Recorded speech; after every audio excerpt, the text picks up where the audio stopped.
the South American rainforest. Here on the Essequibo River in Guyana, the continent's biggest mammals, reptiles and birds come out to play. The tapir, the anaconda, the caiman, and the harpy eagle. I'm Rainer Bergomaz, and this is Young Sandy. For 10 years, we've been challenging the rainforest, finding and filming the South American Big Four. The anaconda, the 200-kilo swimming snake, may grow to 9 meters, but it's not the biggest, fastest, or longest-lived predator on this continent. That honor goes to an even more terrifying creature, the mighty black caiman. We believe the ultimate rainforest predator reached the top through more than just brute force. We think there's a brain behind these teeth, consciousness behind these eyes, and we're determined to find out.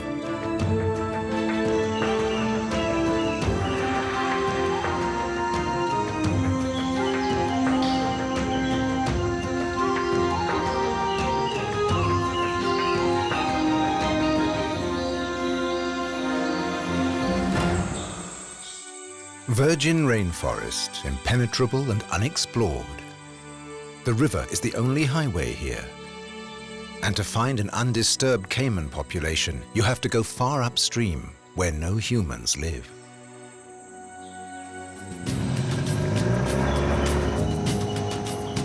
Caiman are the closest relative of the alligator, but they grow even bigger, up to 7 meters long, weighing up to a ton.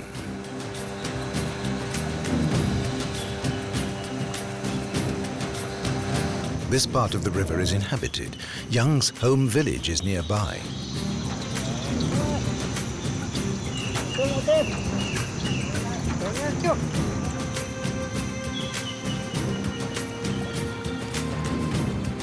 It's a simple life here. No one has a motorboat. The river is the center of life. It's a road, a washing machine, and even a swimming pool.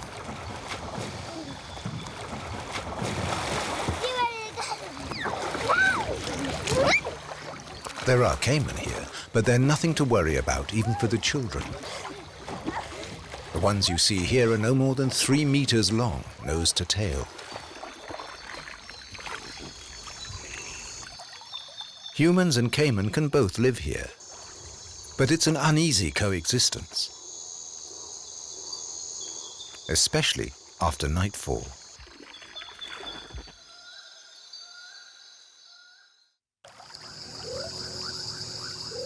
That's when the men of the village go on a rare caiman patrol. Nighttime is supposedly when the big caiman show themselves. The idea is to catch and take them upstream before they hurt someone from the village.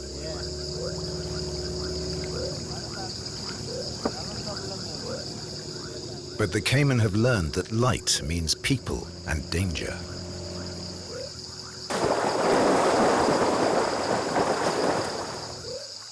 It means dive as fast as possible. After hours of searching, we find only small specimens. Nobody knows if the bigger, older animals are too clever to be spotted.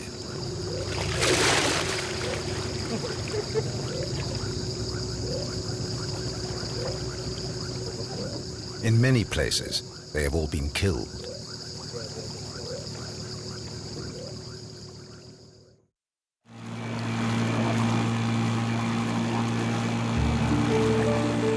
We plan to sail upriver to find caiman in their natural state, where they've rarely been observed.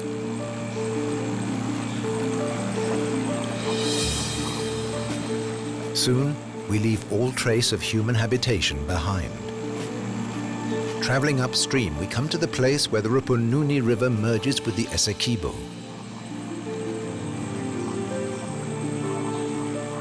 This is where the adventure begins. The forest along the riverbank is getting thicker. But these black skimmers with their 2-meter wingspan are the only wildlife to be seen at the water's edge. A while to go before the smaller animals dare emerge from the protection of the forest.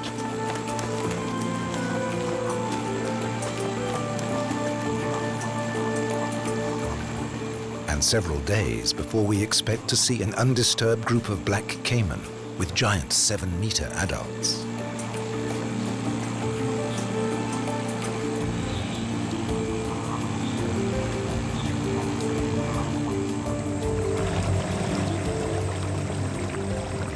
If capybara jump into the water when they hear the strange sound of an outboard motor, that means they aren't afraid of caiman here.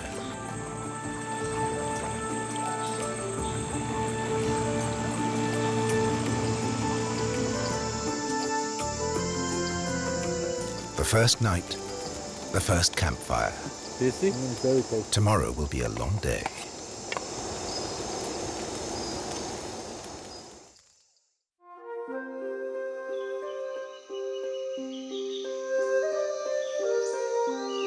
Higher up, the river is dotted with so many islands you have to keep your wits about you. You can't always tell when you're branching off the main current. Which way we should take? I think we take this way. So we go more up. Here, at the beginning of the dry season, the water is low enough to reveal sandbanks. That can mean getting out and pushing. There are razor-sharp rocks just below the surface, but the sand alone will jam a propeller in seconds. Come on.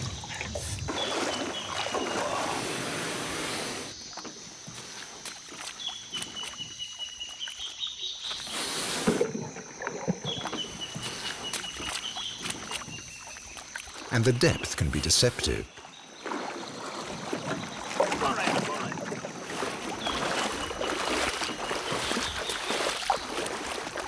These obstacles for us are resting places for animals.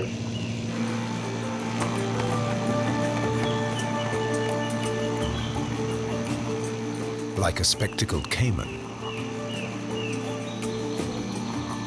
And at last the first black caiman, about 3 meters long, probably not yet 6 years old.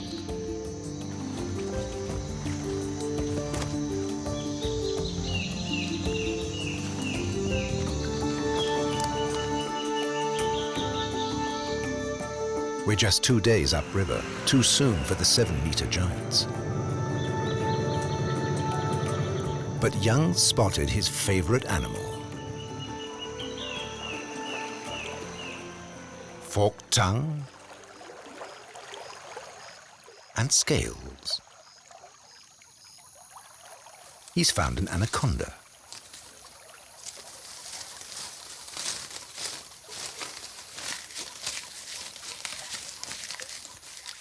Pitting their strength against an anaconda is a favorite sport for Amerindians.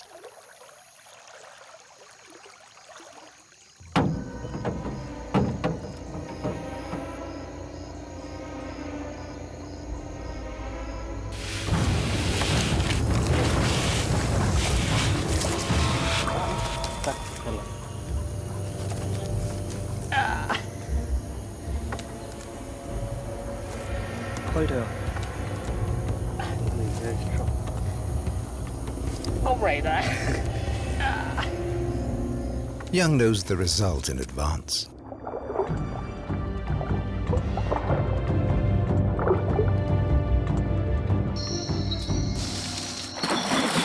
A moment of relaxation for a family of capybara.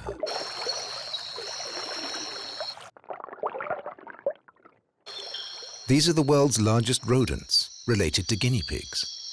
They live near the water, and their Amerindian name translates as Lord of the Grass, which pretty much sums them up.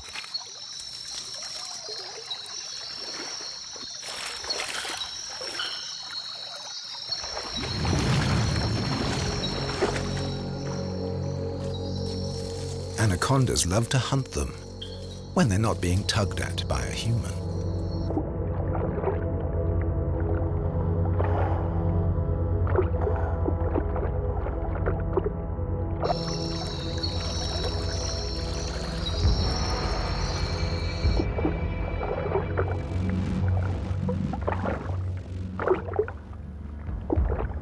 This capybara dies in a few seconds from shock.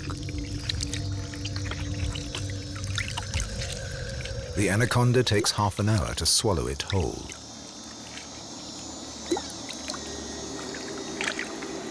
It won't have to eat again for another 6 months.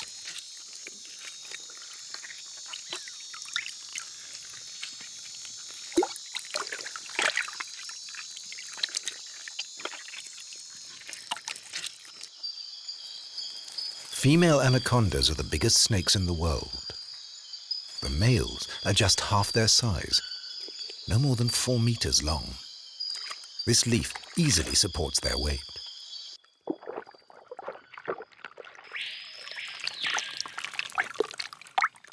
Males will follow a female's mating scent for days. Several wrap themselves round her in a ball, trying to push each other out of the way.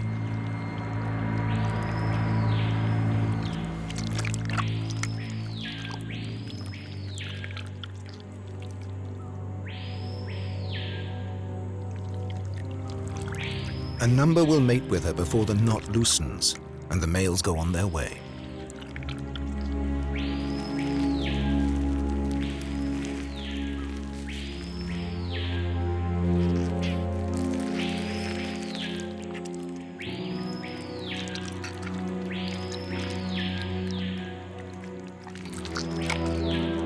Six to 8 months later, the female will give birth to up to 70 young, each about 60 centimeters long.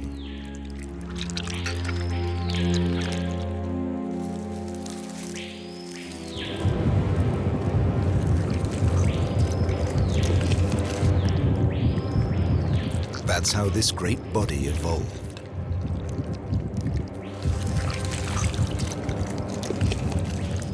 To make space for all the young.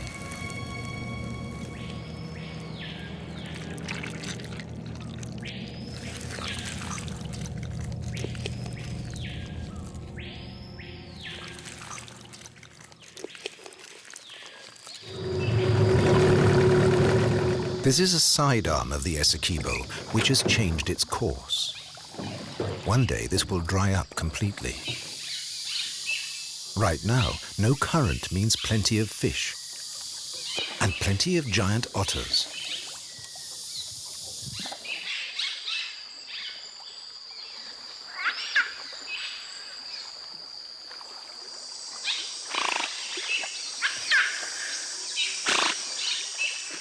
This is also the first place along the river where a full-sized caiman might be. The black vultures should be a good sign, but the carrion they've smelt, rainforest vultures rely on the scent, not the sight of rotting meat, comes as a surprise.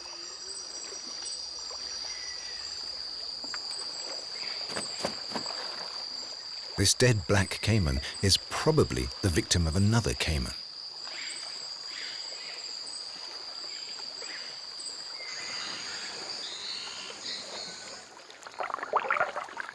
A fully grown tapir is a herbivore the size of a horse, South America's biggest mammal.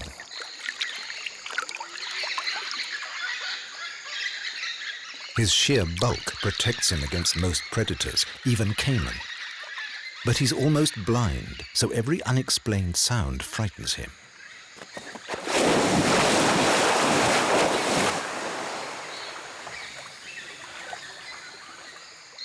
A quick spray reminds intruders we're in his territory.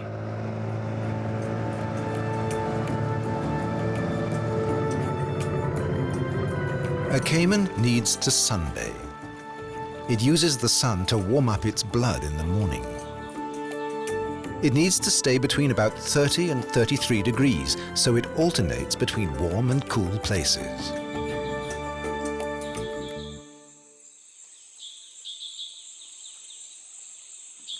It rests again in the late afternoon, when the baking sand and the rocks radiate the day's heat.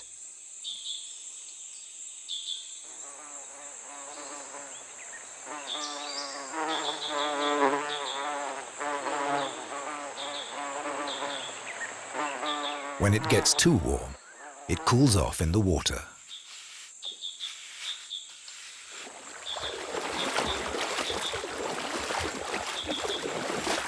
Drifting half submerged, the scales of its armor plating are still absorbing solar power.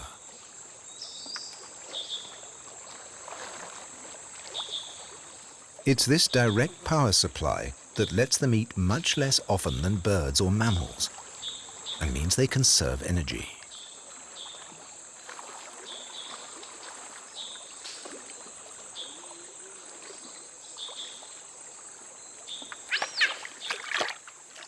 Giant otters, on the other hand, as mammals, have to eat several times a day.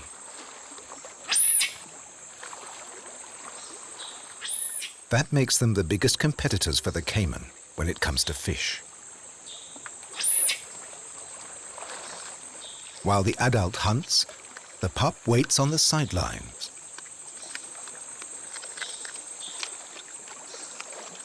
It won't be fed until the adult has eaten its fill.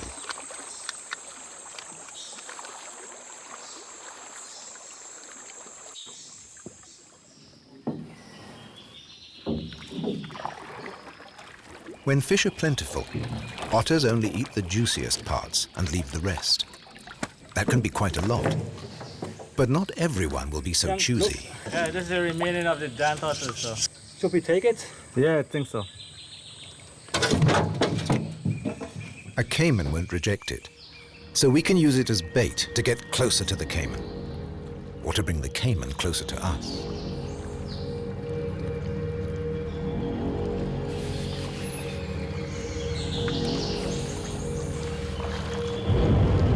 Caiman seem to prefer fish to meat.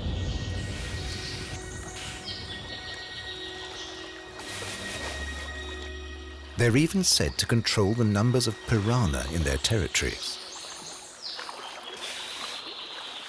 Piranha, the notorious predators of the rainforest rivers. Do they deserve their vicious reputation?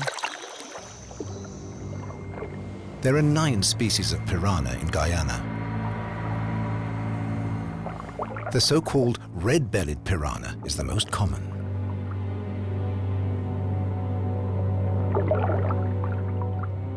While the giant black piranha grows up to 50 centimeters long.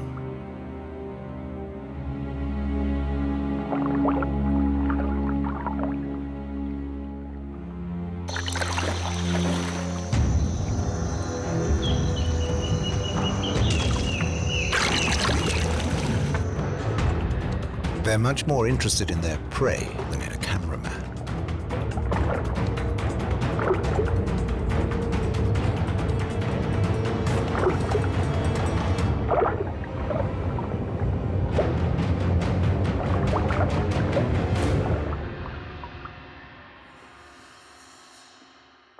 Aside from the piranhas, there are banana fish.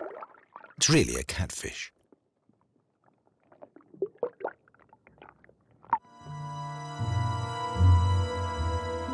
And here's a real curiosity. The biggest scaled fish in the world, the arapaima. In Brazil, they're almost extinct because of their delicious flesh. And even here in Guyana, there are only a few places left to find the really big specimens, up to 2 meters long. These ancient fish have an air bladder that has turned into a kind of lung. Their gills alone don't provide them with enough oxygen. The arapaima has to surface like a whale to gulp down air. If they stayed underwater, they would drown.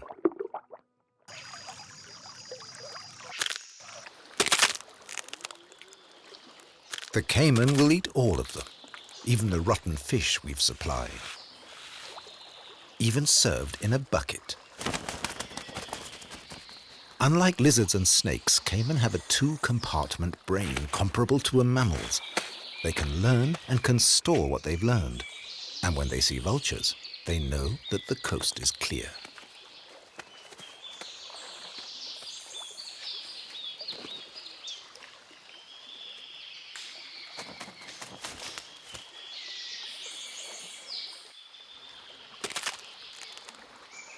And if the caiman are relaxed, it's also pretty safe for me to approach them underwater.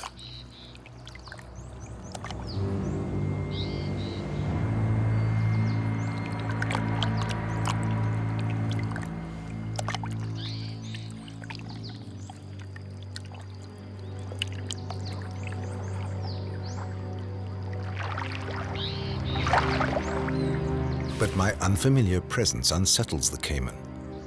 He doesn't know how to react.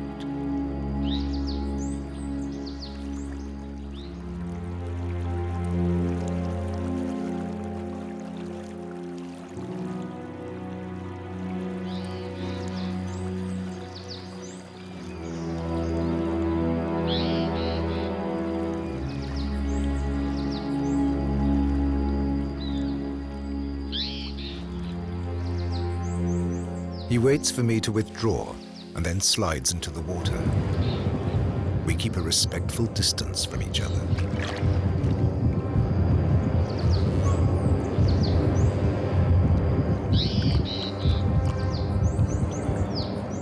I got close, but not as close as I wanted.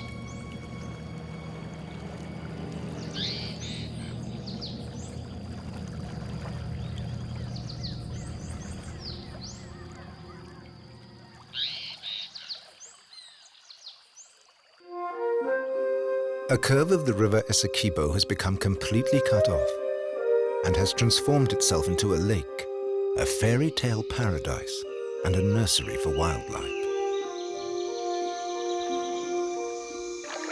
Giant water lilies, Victoria amazonica, flower here. Air pockets on their underside help them float. No baby animals can get washed away in the current.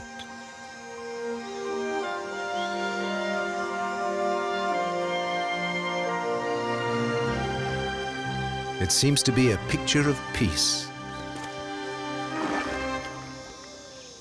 with life in abundance.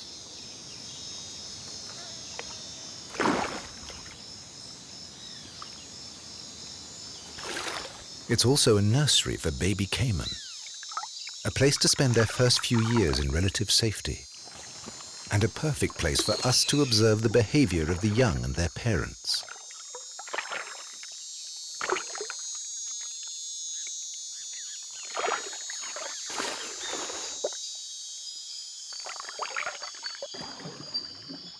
But not quite yet.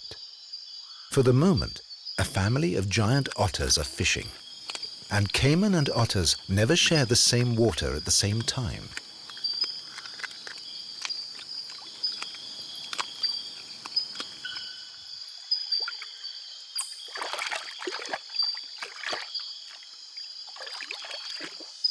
So we scan the riverbanks for a female caiman guarding her nest.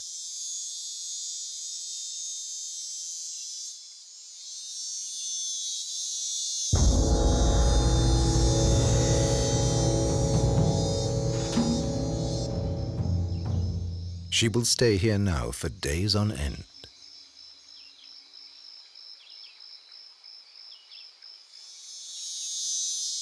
She knows the soft eggs she has laid are a delicacy for any number of species.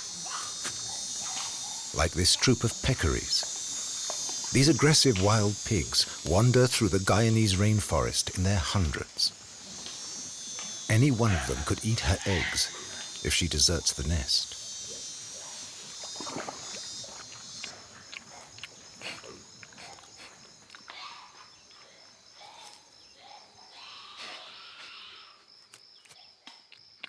Luckily for the caiman, she has a better sense of smell and hearing than a peccary.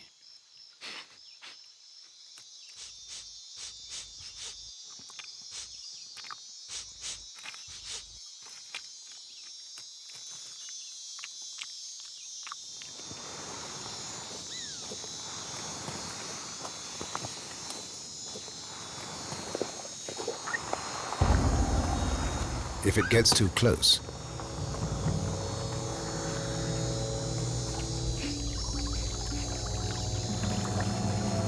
she will let it know it's not wanted. and chase it back to its herd.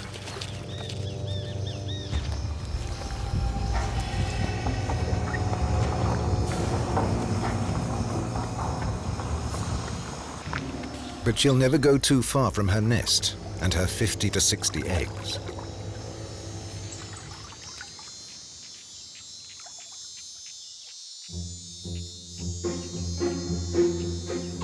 Baby caiman squeak even inside the egg, and that's how they synchronize their hatching. Within 10 minutes, they've all broken out.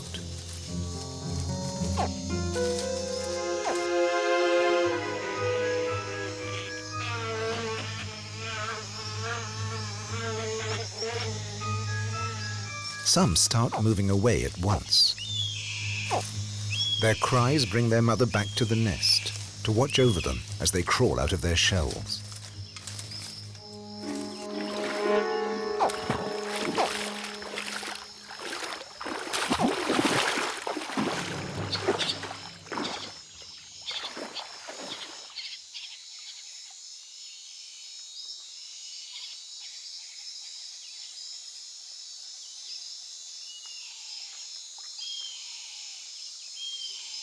The babies can't stay too long in the protection of their mother and their shells. Eventually, they have to get to the water to find their own food, because their mother can't feed them. It's a long and dangerous trek. Small groups of babies take it together. They're both prey and predator from the first second of their lives, with inborn instincts to snap at anything that moves, except their own species.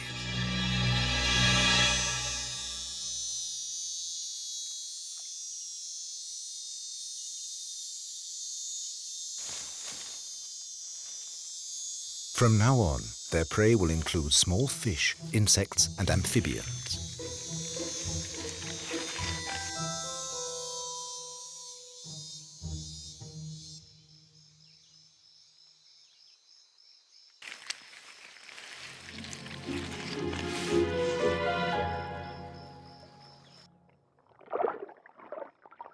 Whatever will fit inside their jaws.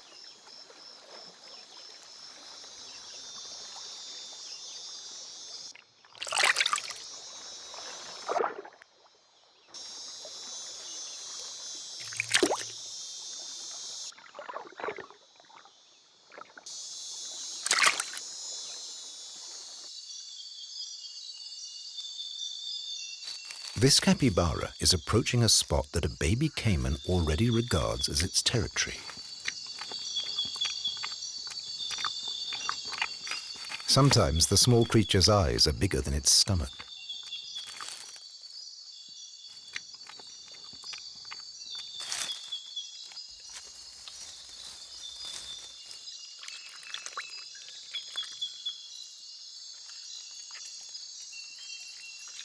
If aggression were enough, the capybara would have had its last wallow.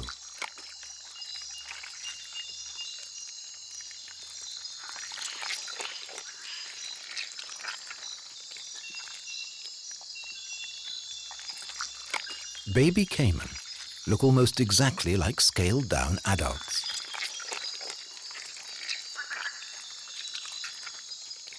It's impossible to tell the difference between males and females.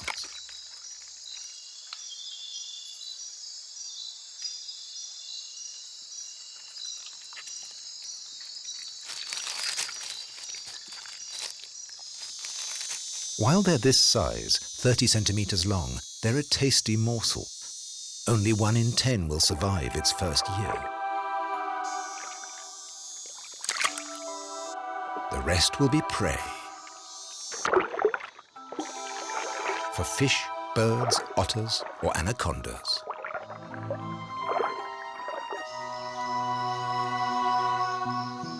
But if they know it's in trouble, an adult caiman will shield a baby caiman.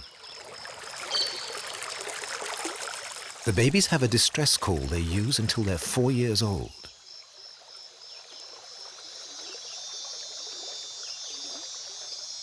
And Young mimics it perfectly. Adults swim in from every side to see what's up.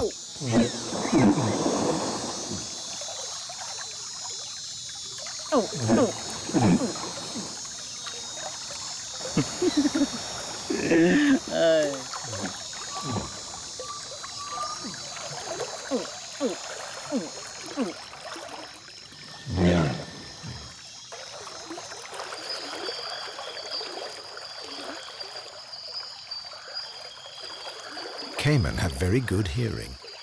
Their ears are right behind their eyes, and when they dive, they're sealed by watertight flaps. We try a second experiment to see if caiman associate sounds with specific meanings. Young plays a tape of a herd of peccaries, high on a caiman's ideal menu.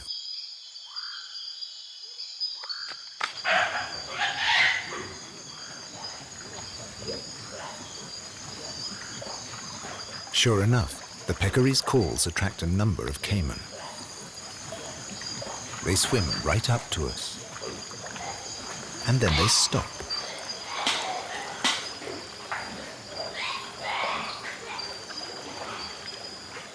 They can't see the expected prey.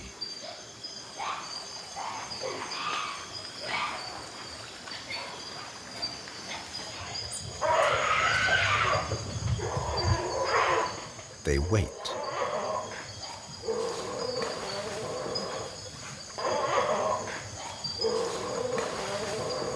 Now, Young switches to the call of giant otters. These are a caiman's greatest competitors for fish. Amerindians tell how otters chase away caiman simply by force of numbers. And here too, the caimans beat a tactical retreat.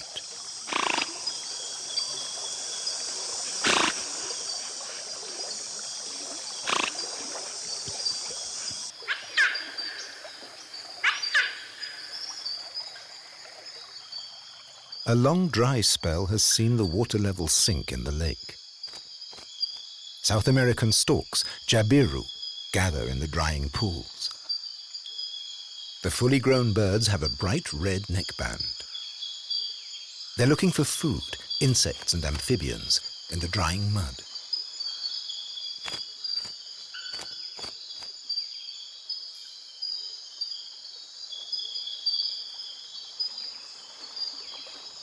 Muscovy ducks come here in their molting season. For a while, the ducks have no flight feathers. Understandably, they're nervous and on their guard.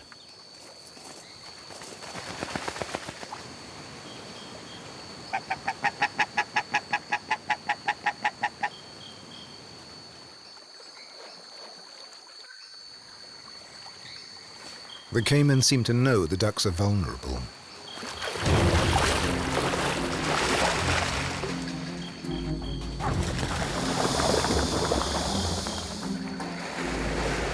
They cooperate to keep them away from the shore. A shove and a nip establish the hierarchy among the caiman, but it won't distract them from the hunt.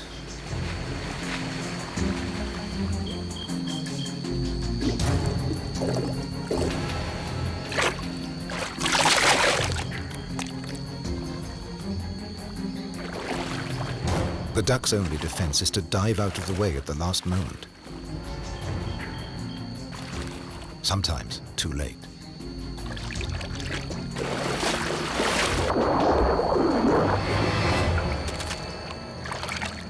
The biggest and strongest caiman gets the duck. Caiman don't just hunt ducks in these waters. Other birds also figure among their prey. Amerindians say caiman will jump out of the water to catch the birds in the trees. And that's given Young the idea for his next experiment. He hangs bait on a line above the river. The caiman are obviously interested. But none is prepared to jump.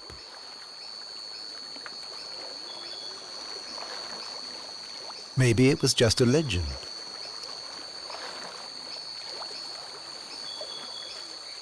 Is this something the caiman can't do?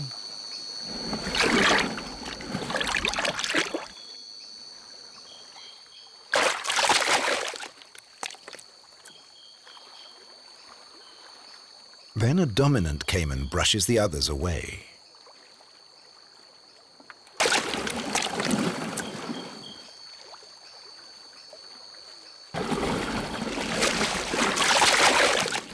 Big caiman can do what they like.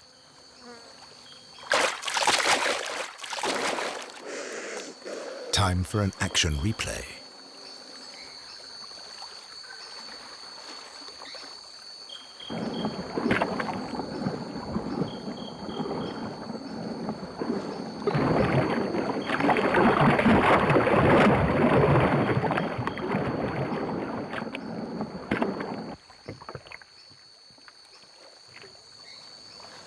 Caiman will gather wherever they regularly find food. Their calls and gestures indicate which is the alpha animal and which is the subordinate. The alpha male gets to eat first, but there's an understanding between them. Especially when the prey is this big.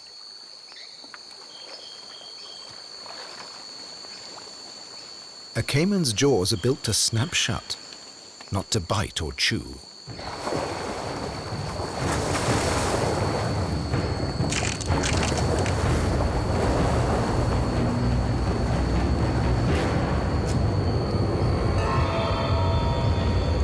So the alpha male needs help to pull it apart. And he gets it.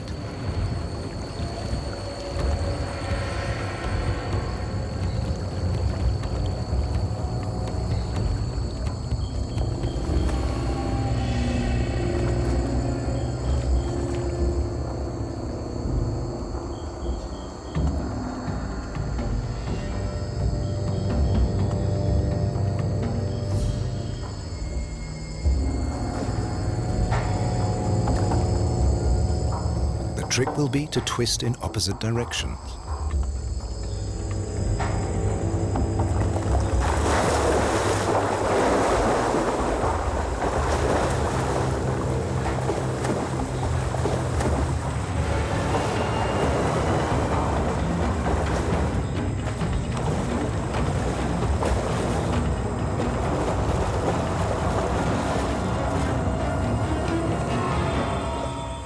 That way, everyone gets something.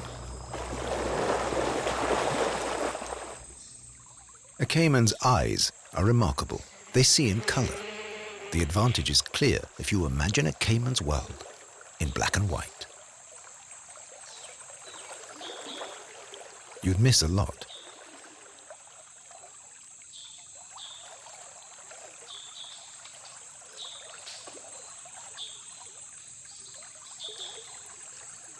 The long vertical pupils open especially wide, so caiman can see in the dark.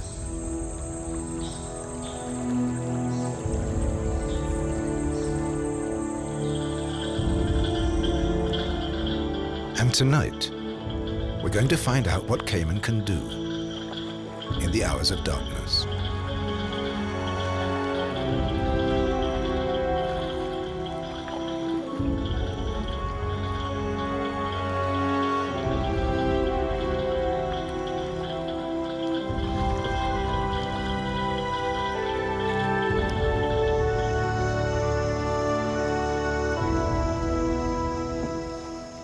Without the caiman's all-seeing eyes, we need technology. Night vision cameras using the light of the moon and the stars. And the beam of the infrared camera reflects in the caiman's eyes. A highly reflective coating on their retina makes use of every ray of light. As a result, caiman can be just as active by night as by day.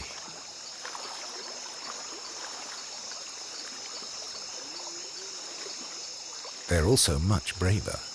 They come right up to the boat. The mottled surface of a caiman's skin creates almost no bow waves. That means its prey has little warning of its approach.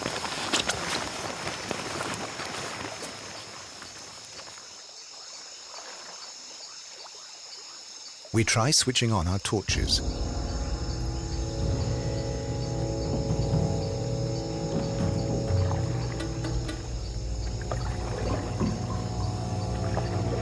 Caiman don't like the sudden change. They pull back into the water.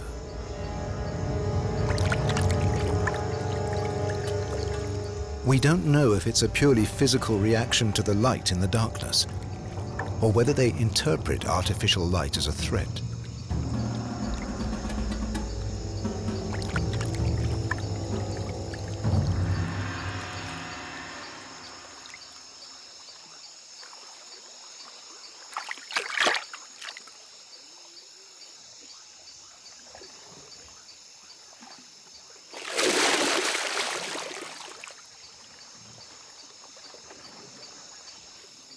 At the water's edge, our light picks up a browsing peccary.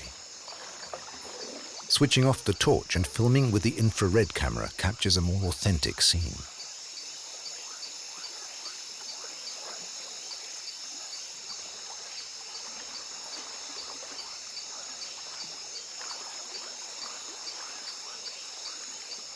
This peccary and its troop are sniffing for roots and small animals in the shallows.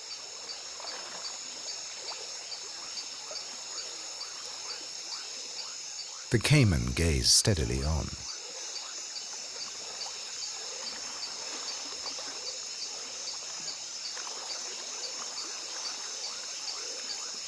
Until one attacks.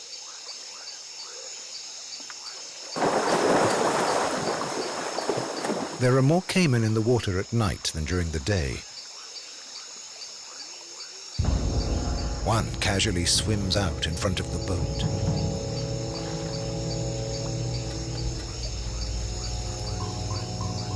Another comes up alongside.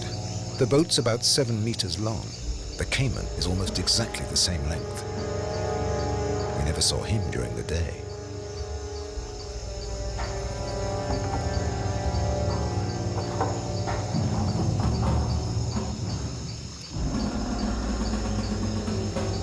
If he wanted to, he could easily capsize the boat.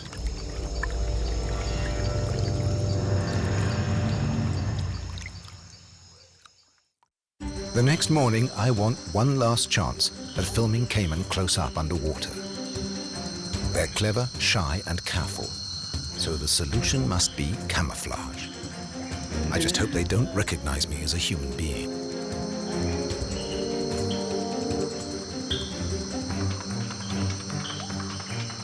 The site will be the one the caiman are used to, with the vultures and the bucket.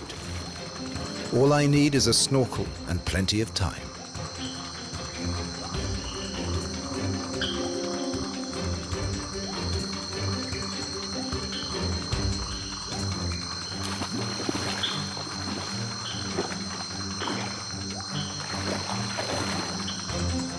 The idea is to look like a pile of water weeds.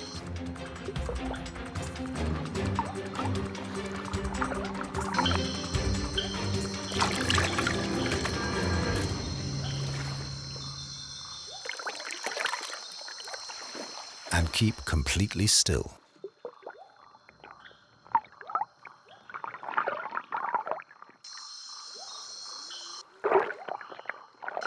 Slowly, all the animals settle or drift back to their familiar places.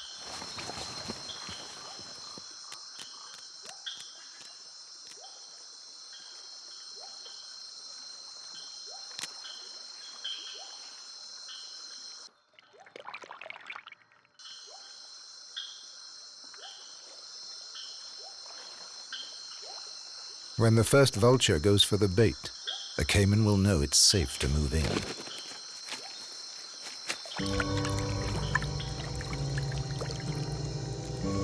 But if they approach slower than usual, it's because there's a foreign body in their way. It probably doesn't correspond with anything they've seen before. But then greed gets the better of caution.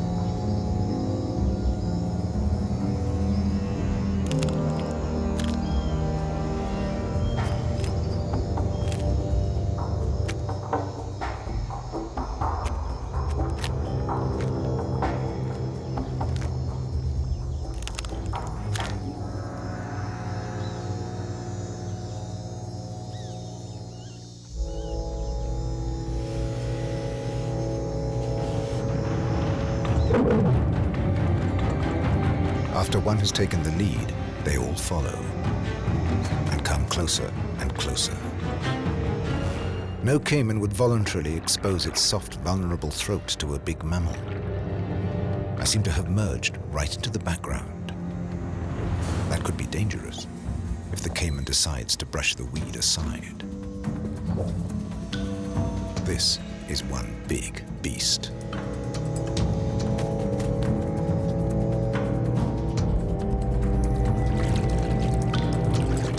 These reptiles aren't going anywhere until all the bait has been eaten.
After a long wait, I can surface. Chilly, but happy. This is the closest anyone has ever filmed a caiman.